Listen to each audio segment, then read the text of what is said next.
For this video, I am going to show you some options you can use for printing your Excel spreadsheets.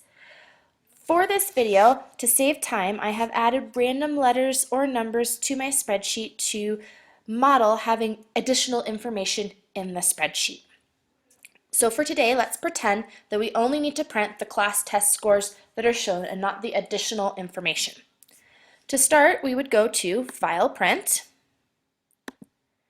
And as you can see, it would take 3 pages to print all of the information in our spreadsheet.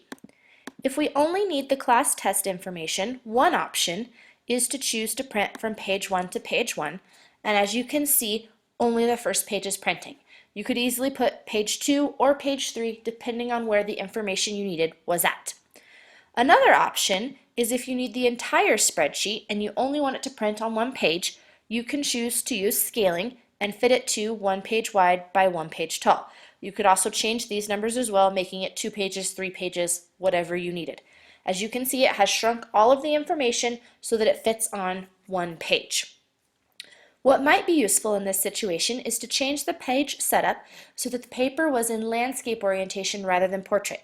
And you can easily do this from the print dialog box by clicking on page setup, and you can go ahead and change to landscape orientation. Some other options that you could use in here are to change the margins by clicking on the Margins tab, and you can make them smaller or larger. We'll go ahead and make ours nice and small at 1/2 inch. You can also choose to center your information horizontally and vertically on your page. We'll come back to that in a few minutes. And you can also choose to add a header or a footer. A header or a footer are simply a title at the top or bottom of your page that you can add to make sure you know what information is on the page. So to do that, you simply click on Customize Header. It will give you 3 sections, and you can put whatever information in that you need. Let's go ahead and put last name in the first box, and then in the right section, we can go ahead and add a page number if we wanted to, and Excel will automatically update what page that is.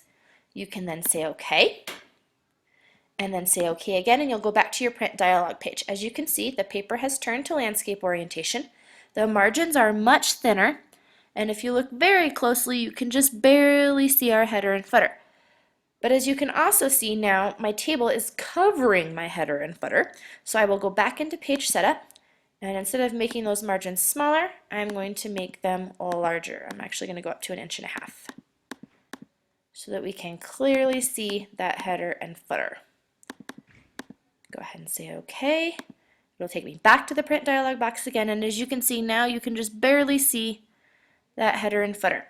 I'm obviously not going to click print as this is just a demonstration, but this is when you could go ahead and click print. Now, as you notice, all of the rest of that extra data is printing with my class test scores, which is all I actually need. There is a way to fix this in Excel. We can go ahead and click cancel, and we can select only the data that we want to print, and Excel will print only that. So the first thing we do is we select that data, we go up to File, go to Print Area, and we set our print area. Then when we go back to File, Print, and look, we can see that only the class test scores are printing.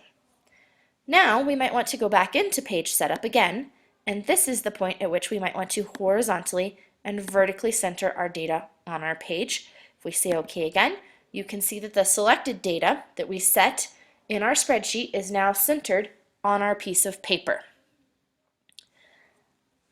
One other thing that you might want to do is to add a picture to your spreadsheet. If you were posting scores, or if you were posting other information maybe from a club about how many cookies you sold or how many hours you read, you might add a picture to spice it up as you're going to post it on the wall. So we can again click cancel. To insert a picture in an Excel spreadsheet is very easy. You simply go to Insert, and you can choose clip art or a photo. We'll choose clip art for today, and you can use the browser or gallery. Either will work. I prefer the gallery, so I'll pick that. You'll wait for it to open, and then you can search right here in this dialog box to find a picture that you need, or you can browse by simply clicking through the different options. I'm going to choose just the pencils, and then I will say Insert. Once you get the picture in your spreadsheet, you can obviously resize it.